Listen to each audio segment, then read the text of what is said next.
Hello, and welcome to New Beginnings Baptist Church. We are so glad that you've chosen to join us today for this time of worship. My name is Pastor Brian, and our goal here is to help you to know and love God more. We believe that God has something special planned for you during this time. So let's hear from God's Word now. Find the book of Colossians. We are in our summer series that we are looking at the letters Paul wrote to churches and to individuals. We're only looking at 6 out of the 13 different letters. We will then come back in the fall and we will look at 2 more, but that'll be a different type of study on that text. But we see that Paul wrote these letters to the church to encourage, to challenge, to bless them. And so it is still good for us to read these almost as if Paul was writing them to us. But it helps if we understand kind of the overview of the books, and that's what we're doing this summer, is kind of looking at the big picture of these letters. To give you a summary, I remember in high school, they came out with these books called Cliff Note versions. Have you heard of these? Basically, they tell you what the book is about without having to read the book. It was really helpful to try to do some of the school projects when I didn't have time or patience or the desire to read the books they assigned us. So I just read the Cliff Note versions. That's kind of what we're doing in the study, is giving you the Cliff Note versions, the highlights of the books or the letters that Paul wrote. But I got a question today, especially with looking at the book of Colossians.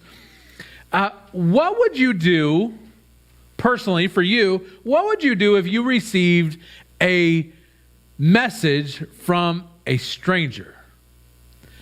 Now, just this morning, my wife got a text from someone she doesn't know. It didn't show up as someone she had in her contacts. It was just a text, and it was a random text. And so she asked our daughter, who's here visiting, how to delete that text and block that person from ever contacting them again. That's what we do nowadays with text messages of random people. We're like, block, don't ever respond, don't allow them to even know that we saw this thing. But thinking back, like, what if you received a personalized letter mailed to you, addressed to you, but it was from someone you did not know? You know, we were taught as children, I remember we were taught at the beginning of the modern technology movements and era that we're in, we were taught not to talk to strangers or get into cars with them, especially ones that you met on the internet. Think about that now in our context. We actually order strangers to come pick us up in their cars from the internet. And we hop in gladly with them to take us who knows where. So hopefully it's the place that we want to go. Well, the book of Colossians, the letter to this church in Colossae, Paul was a stranger to them. He did not know them. He had never been there. This was not a church that he planted. With the other books we've studied so far, he had a relationship with them. He was the one who started that church, or he came into that church that was already there and helped it and spent some time there. This one is completely strange to him because he did not know them. Now, the pastor of that church in Colossae was a friend of Paul's, and so Paul knew of them, knew their pastor, and their pastor actually came to Paul while Paul was in prison, because that's where we normally find Paul. He's kind of a troublemaker. He's always stuck somewhere, basically, we find out. But the pastor comes and visits Paul in prison, and so Paul hears about what's going on in the church, and he writes this letter. It's actually one of two letters written at the same time to the church. Both of them were sent at the same time, and next week we will actually talk about the other one.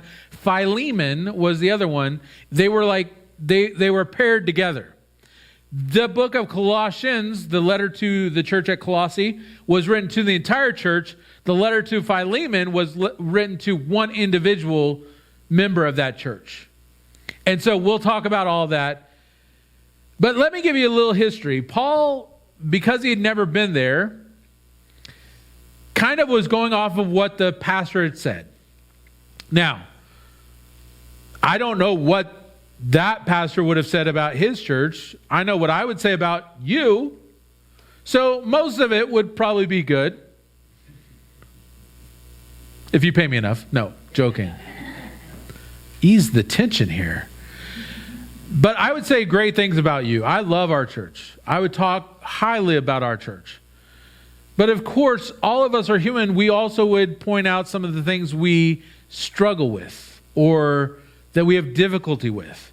So I'm sure this pastor did just that when he was talking to Paul. And Paul addresses some of those things. But more, a bigger picture, the city, the town of Colossae was not a very large town at all. It was kind of on the outskirts. It was mostly a textile industry, meaning that they dealt with fabrics. And they kind of were out there. They were known for great, beautiful garments, but they're not a prominent town in history. You go back and look at historical books, a lot of these towns, Ephesus we know a lot about. The region of Galatia, we know a lot about that area. Colossae, we don't know a lot about because historically it's not significant. And the town has not been dug up for archaeology purposes. As a matter of fact, there's been a little effort to uncover a few things, but mostly the town remains buried because there is no funding or no interest in this town other than for biblical purposes. So, due to the lack of the archaeological interests, we don't know a lot about this area. We don't know a lot about the town or the what deities or what idols they may worshipped or how the town functioned. Was it mostly a Roman colony like we've seen in the past? Was it a mix of the Greek influence or maybe something even further east? We don't know a lot about that. But we do know the reason for this letter is very, very clear. They had begun to give into cultural pressures. The church had. The church was giving into the culture and letting the culture kind of run how they worshiped and what they focused on. And Paul was writing this letter to encourage them not to let this happen. And so Paul writes in the beginning of the letter a prayer. At the beginning here he writes a prayer, and at the end he writes a prayer. And so I want to start off for today. I want us to read just a simple prayer he has in chapter 1, verse 9 and 10. It starts off, "For this reason, I also, since the day we have heard of you, we have not stopped praying for you," which is a great honor. But then Paul says, here's what we're asking. We're asking that you may be filled with the knowledge of his will in all wisdom and spiritual understanding, so that you may walk worthy of the Lord, fully pleasing to him, bearing fruit in every good work, and knowing and growing in the knowledge of God. And so be strengthened with all power according to his gracious might, so that you may have great endurance and patience, joyfully giving thanks to the Father who has enabled you to share in the saints' inheritance in this light. And so he writes this prayer, and that's our prayer for this morning. That God would give us understanding and wisdom that he would help us to grow in the knowledge of God through this few minutes that we have of studying this text. I got to point out something here with especially the book of Colossians it illustrates this. In our Bibles, we have what's called chapter and verse. You can see that. We have a big number there usually that shows us the chapter number. And then we have the verses that are the smaller numbers given to each maybe sentence or section of a sentence or a paragraph. And so we have these. When it was originally written, there was not chapter and verse. Chapter and verse didn't come about till way later. And I don't understand how whoever decided to do chapter and verse, how they broke it up, decided where to put the marks. Way above my pay grade for right now. But I do know this, that it's not always the best breaking up of text. If we were to stop in certain places where it's just, this is where the verse ends according to our chapter and verse, then we are missing part of the thought of the sentence or the paragraph if we don't read it completely. So, as I kind of went through the overall, just kind of in order to give you a basic outline of this letter, it doesn't match up chapter and verse. You know, the book of Ephesians and Philippians was kind of easy to break up. Like, the chapter and verses match pretty closely to the thoughts of the letter. The letter to the Colossians does not break up that way. So here's how I outlined it. This is not like the absolute way to outline it. There's multiple ways to outline this book, but this is the way I want to share with you today to kind of give you the overall picture of the letter to the church. And that is, first we see in Colossians chapter 1, verse 1, all the way through verse 23, we see that there is the emphasis on the exalted Messiah. This is a beautiful poem or kind of just a simple statement here. In verse 15, he is the image of the invisible God, the firstborn over all creation. For everything was created by him in heaven and on earth, the visible and invisible, whether thrones or dominions or rulers or authorities, or all things have been created through him and for him. Praise God. He is before all things, and by him all things are held together. He is also the head of the body, the church. He is the beginning, the firstborn from the dead, so that he might come to have first place in everything. And so this passage, there's more to it. I love these verses here. It is one of my favorite ones to read through a devotion on just these, breaking it up. And there are some great hymns and songs that talk about he is the image of the invisible God, the firstborn of over all creation. And I want to give just a brief section on that, a brief moment or comment on that. So he is the image. That in the original text was icon. He is the icon of the invisible God. He is the representation we have in front of us to give a bigger picture of God in heaven. Meaning that he is still God. He is just the visible image that we have of God. Now, let's take a sidetrack from our sidetrack here. The pictures we have of Jesus are not actual pictures. I don't know who thought that Jesus looked the way that he looks in most pictures. It's not a legitimate image of Jesus from his days here on earth. It's someone's idea. So when we say that Jesus is the image of the invisible God, don't go into your Bible bookstore and think, oh, that's the image of God. No, that's someone's idea of how Jesus looked. The image here of the invisible God, meaning that he represented the fullness of God in a physical form. here on earth. We're not supposed to worship just an image. We're supposed to worship the fullness of God that we see in Jesus Christ, being our Messiah, being our Savior. A lot of other denominations and other beliefs focus on this issue of the firstborn over all creation, meaning that Jesus is just one of us. He is just a firstborn. No. Again, if you understand the original texts, this meant that he is the prototype. He is the what we are all copied from. He is not firstborn in actually being firstborn. Jesus existed from the beginning of time. In Genesis chapter 1, Jesus is there. He is a part of creation, and that's where this beautiful poem points out that all of creation is held together by Jesus. It was made for him and through him and in him. All things exist and are held together.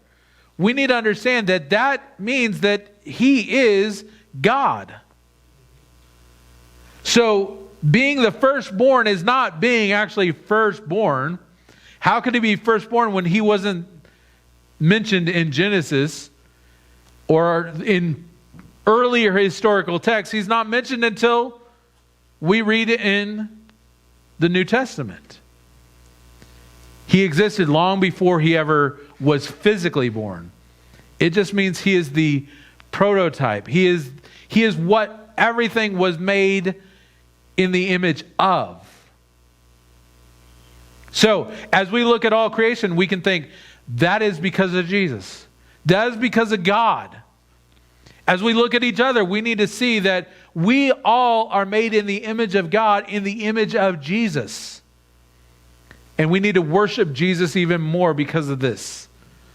So the exalted Messiah is focused on here in his first part of his letter.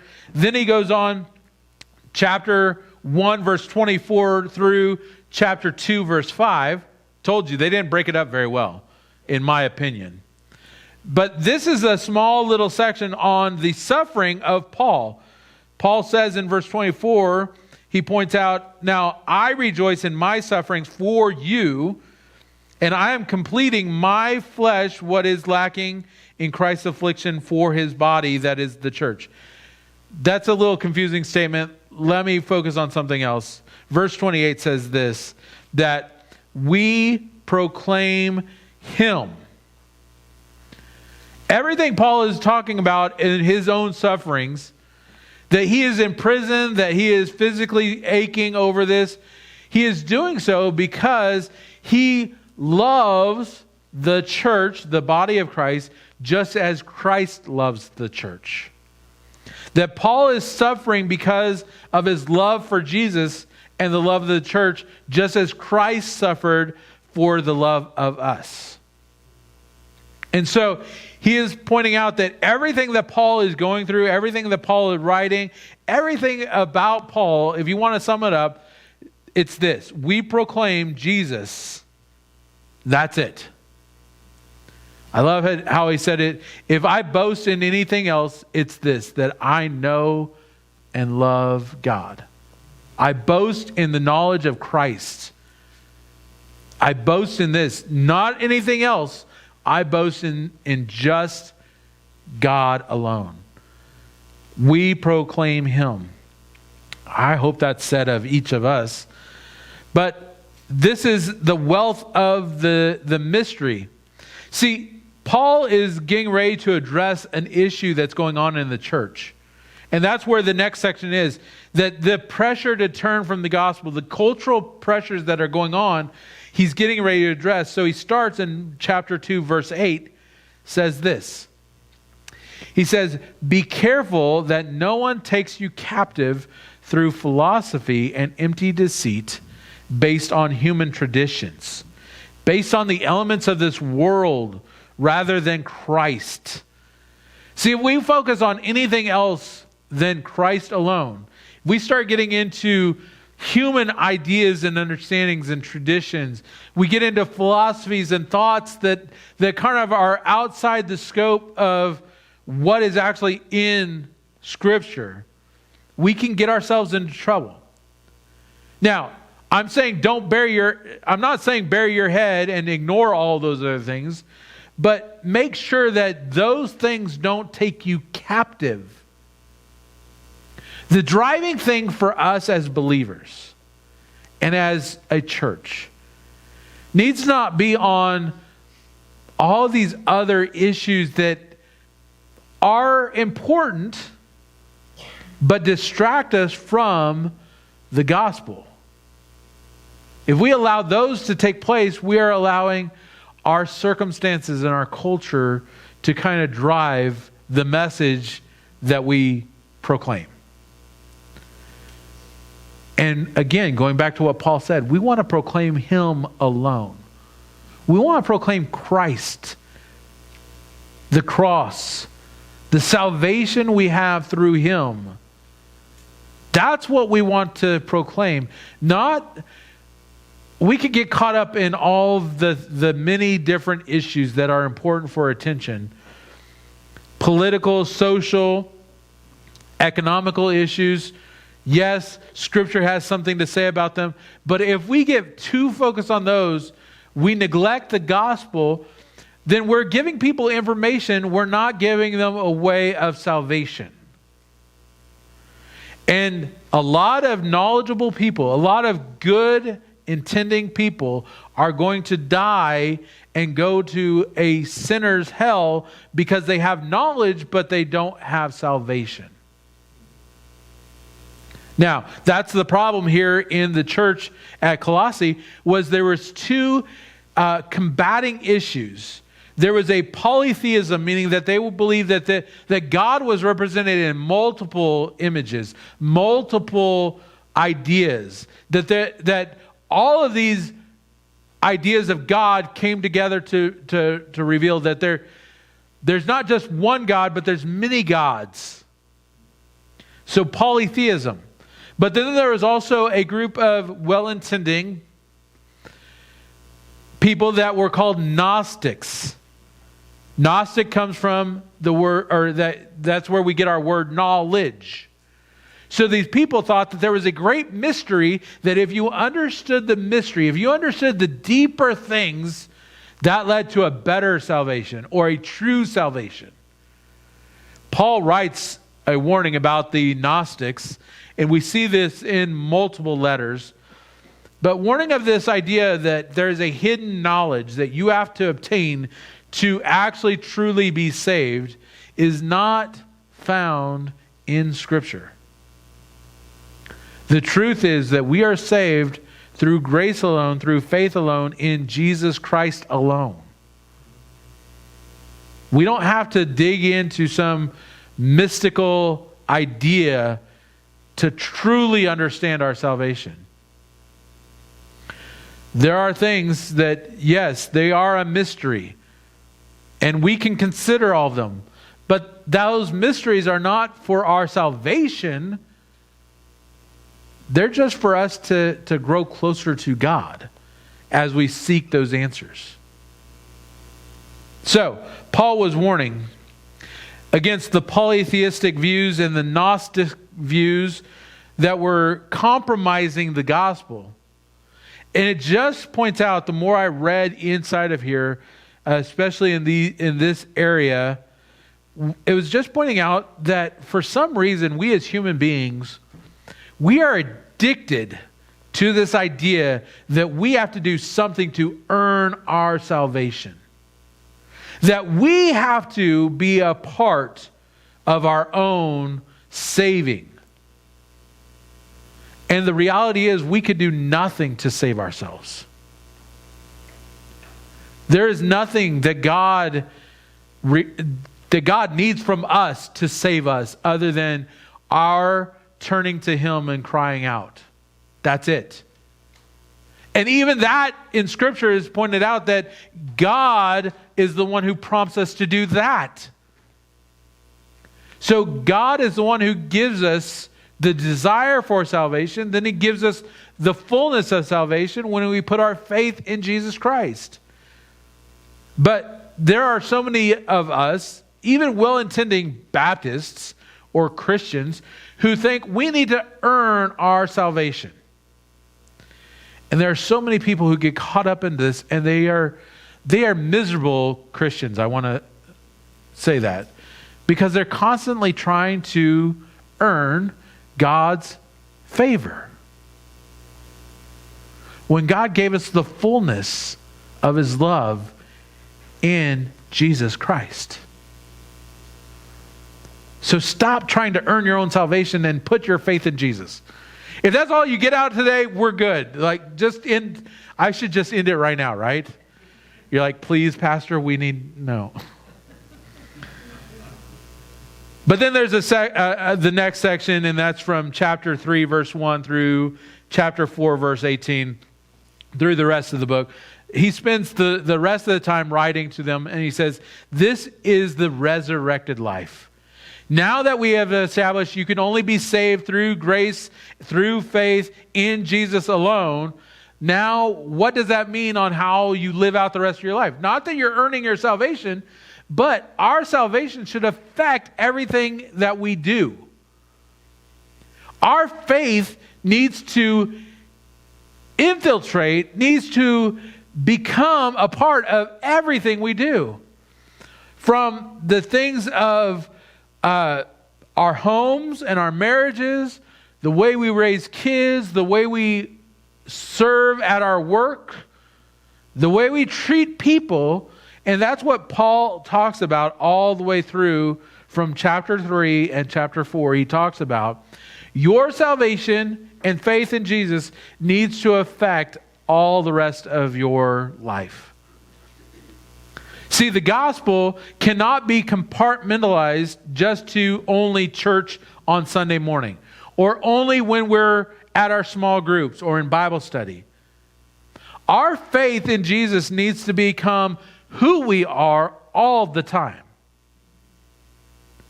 So when you're dealing with your husband or wife, are you dealing with that relationship as you would the way Christ has instructed us to?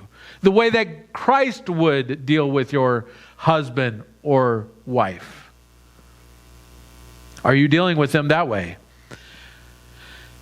Being that I've done many marriage counseling sessions, I could say that even good Christians don't always see their spouse the way that Christ sees them. And that causes problems in a marriage. But I love to highlight this in chapter 3, verse 2. This is kind of like the key verse to summarize all the rest of the letter. Set your minds on things above, not on earthly things.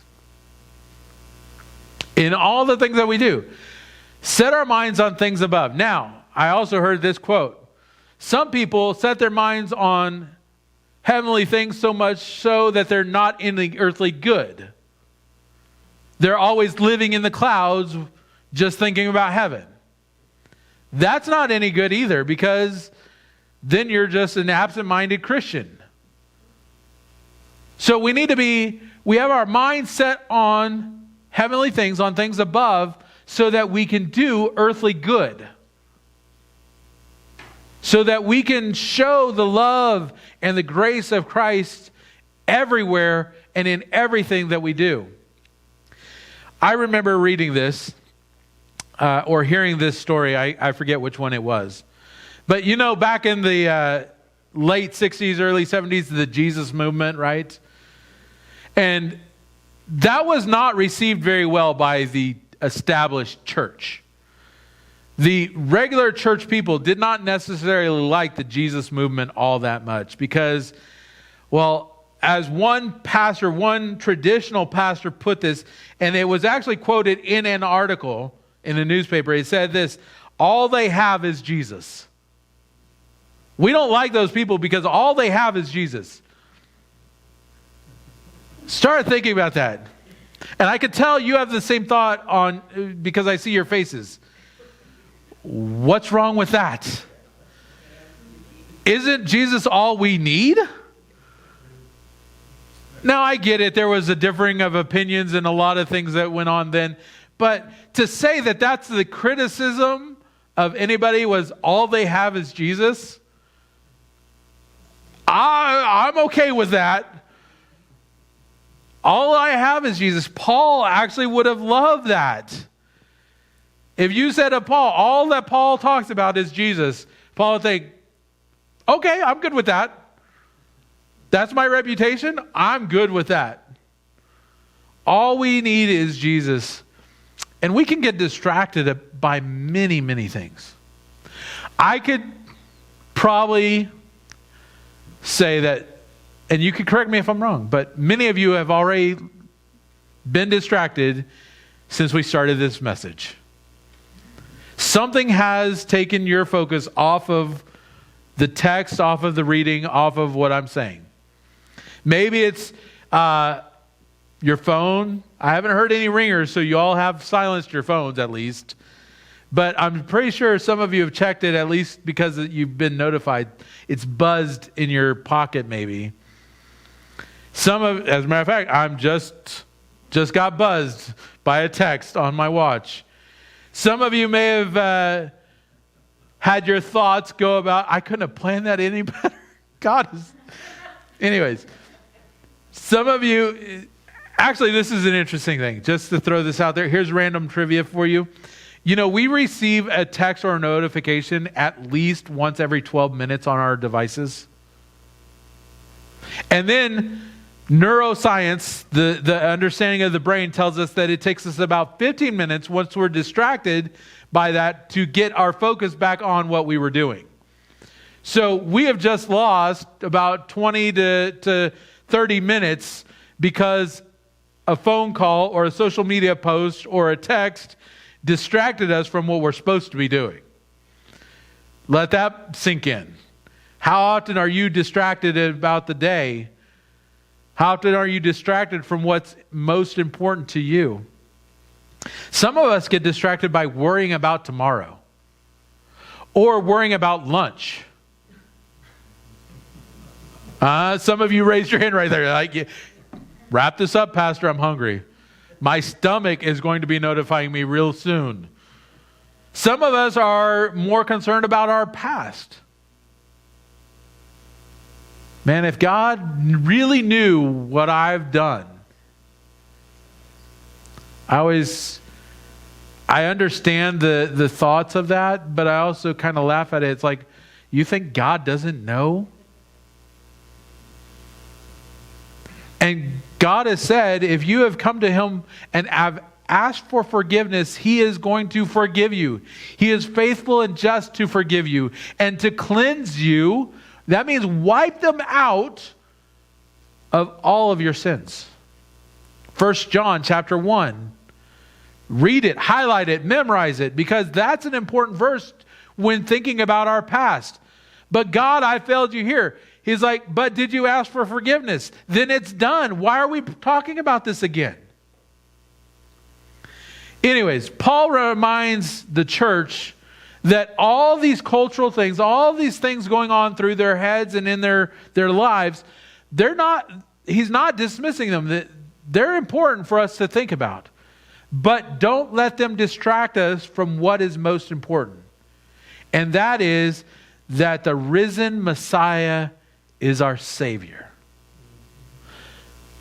Don't get distracted by other things, by philosophy or tradition or human understanding. Focus on Christ alone. My hope is built on Him. And so because of that, I'm going to trust Him and obey Him. Not my anxiety, not my worry, not my own plans, because those always go great. I'm going to trust His plans, His ways. So Paul gives us a final instruction here, and that's where I want to focus the rest of our time, is in chapter 4, verse 2 through 6. This is his final prayer for the church. When thinking about the resurrected life, he says, devote yourselves to prayer, Stay alert in it with all thanksgiving. And at the same time, pray for us that God may open a door to us for the word, to speak the mystery of Christ, for who I am in chains, so that I may make it known as I should. Act wisely to outsiders, making the most of this time. Let your speech always be gracious, seasoned with salt, so that you may know how you should answer each person. Paul brings the attention back and says, listen, Christ is the thing that we need to focus on. All these other issues, all these things going on in your own lives, they're important, but Christ is the most important. He is the image of the invisible God, the firstborn. So he needs to be the firstborn of our priority list. The first thing on your list needs to be Christ. And then it says, so we need to pray. We must pray. Devote ourselves to prayer. You've heard me talk about this. We're not the best at it. We could always get better at it. But I know some of you, this is like you devote yourselves to prayer. And I'm so blessed by you. The ones who I know are constantly praying for our church, for the work of the gospel in our community, those are the ones I know. Like, yeah, we could have all kinds of things happen, but I'm okay, we're okay, because we have people like that praying that the gospel remains our priority. We have devoted ourselves to prayer about this issue. See, Paul began his letter by demonstrating a prayer, by writing that prayer as an example. Now he is inviting the church to join him in prayer. You've seen how I pray for you. I pray that you grow in all wisdom and understanding and all of spiritual things. But most of all, I also pray that you grow in grace and the knowledge of Jesus Christ. Now, I've exampled to you how to pray. Now let's get into, you need to join me in prayer. Let's pray together. See, Paul is actually discipling the church right now. He's teaching the church. Even though he's never been there, he's not there presently. He hopes to meet them, but the reality is we don't know if he ever does. But he says, I could still teach you from this letter that I'm writing how to pray and invite you to pray with me. And it starts by praying that God opens doors. Pray for those opportunities for the gospel. Pray with thanksgiving, being thankful that we have the opportunity to even pray to the Almighty God. That we have the opportunity that God stops what He's doing when one of us decides we're going to pray. Now, God's not limited by human abilities. So when I say God stops everything when we pray, He doesn't stop holding the world together. That would cause, the end of all of us. He doesn't release all of gravity and all of a sudden everything's in chaos. God doesn't stop everything, but what I mean by that is that He pays attention to our prayers. Even those prayers like, God, and you want to say something, but you don't even know the words to throw out there. You are so overwhelmed. Maybe it is by something happening in your own life or by what's happening in the world, and you're just like, God. And that's the extent of your prayer, is just, God. God knows what to do with that prayer. He knows how to answer it. And when Paul says pray with all thanksgiving, that's what he means, is like, aren't you so glad that you don't have to have the exact words to get God's attention, for God to answer your prayers? That when you just cry out, God says, okay, I hear you. I've got this. That should bring about that thanksgiving welling up in our heart. I'm so thankful we have a God that understands even our groans. And God is just that. But Paul says, pray for opportunity. Pray that God may open the door. We should be praying for opportunities to share Christ with the world around us. Notice Paul's prayer request is not specific about his own misfortunes or his own physical needs.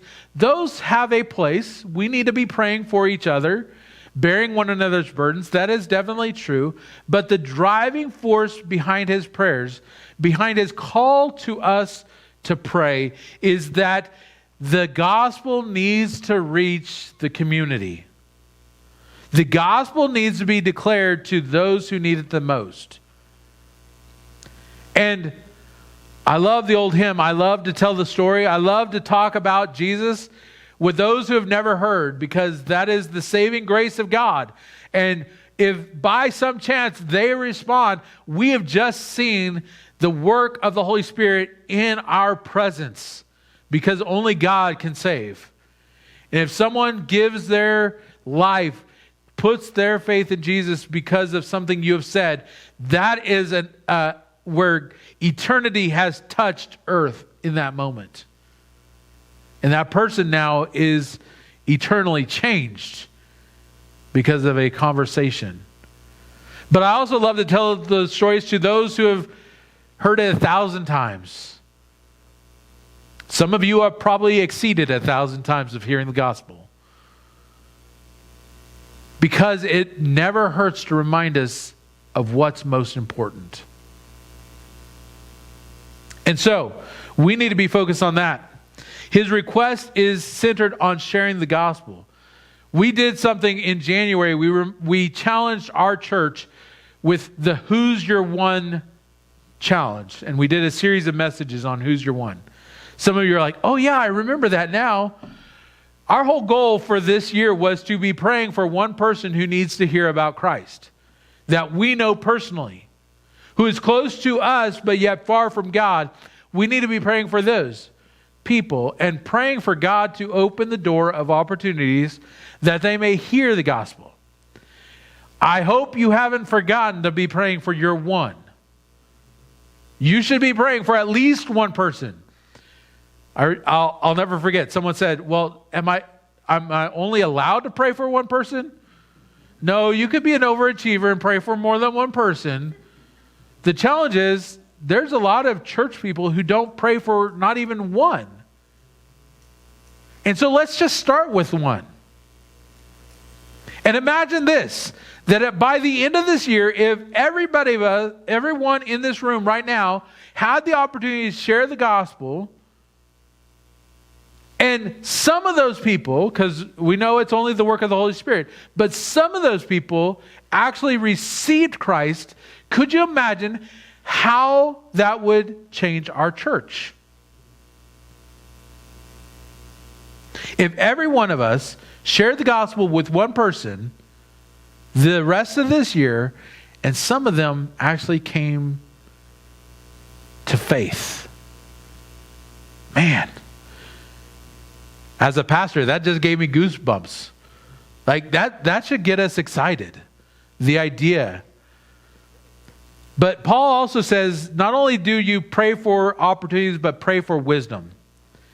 He says, act wisely to outsiders. Again, to those who are not in the church. Our message and our word in conduct needs to be clear that we are all about the grace of Jesus, the message of the gospel. If that's not abundantly clear in what we say and what we do, then we are being distracted and we are muddling up the gospel story. Don't let that happen. But Paul also says this, that you need to be ready to answer each person. We need to study and know how to present the gospel and the challenges to the gospel. A lot of people are willing to have spiritual conversations. The problem is they've been shut down by good, well-meaning people who don't know how to have a gospel conversation that has questions. But we also need to know how to bring every discussion back to the gospel, not like it's an agenda, but because that's what we are most passionate about. We should be able to answer every person.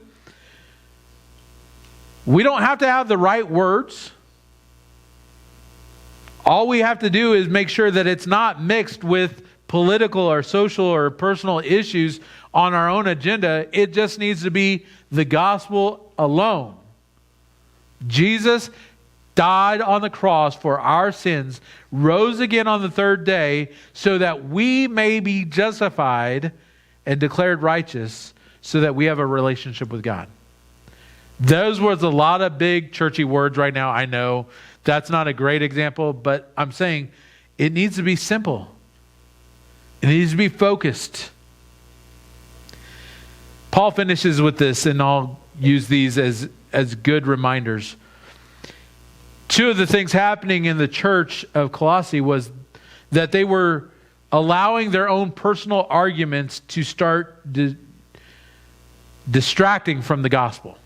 So he says, don't argue about pointless things. Don't get distracted. Don't allow these issues to kind of cause division. But the truth of the gospel needs to be our strongest conviction and our deepest passion, so we can agree on that if we are focused on the gospel. This can be emotionally charged discussions. A lot of people have a lot of very strong beliefs on this issue. But we are compelled, and we can compel others. We can't actually convince others. It needs to be their own personal decision. And only the work of the Holy Spirit changes someone's mind, not a well-formulated argument. So don't argue. But also, at the other side of it, so there were some that were choosing not to share the gospel because they didn't want to cause arguments. On the other side, Paul says, don't be ashamed of the gospel. Don't be ashamed of the gospel, but our lives, every aspect, needs to be a demonstration, a living testimony of the gospel. With how we treat our family, how we treat our work, how we treat each other, as church members, as believers. Paul pulls no punches in this when speaking to these strangers. Could you imagine getting this letter? Who is this guy who tells us what to do? What does he know about us? But he pulls no punches because these strangers, going back to the very beginning, are no longer strangers, but because of Jesus, they are all family. So in a way, this was Uncle Paul writing a letter saying, you need to straighten up, because otherwise I'm going to come out there and I'll help straighten you up. But I'm going to do it out of love because I love all of you. We are one in Christ. We are united as a church. So for us at New Beginnings, for us today, here's my challenge. We must pray that God opens opportunities for the gospel. Don't allow anything else to distract us, but just pray for the gospel to be known through our words and our actions here. We can't control what happens elsewhere. We can't even worry about what happens elsewhere. It's enough to make sure we stay focused on the gospel. So that's my challenge to you today. Would you join me in praying that God uses us in this community? That God cleanses every aspect of our lives, washes over us, and because of that, we can go share the gospel. The way that Paul describes here, the way that the Holy Spirit inspired him to write, the way that God spoke to us today. Would you join me in praying that we don't get distracted, but we stay focused on the gospel? That's my challenge to you.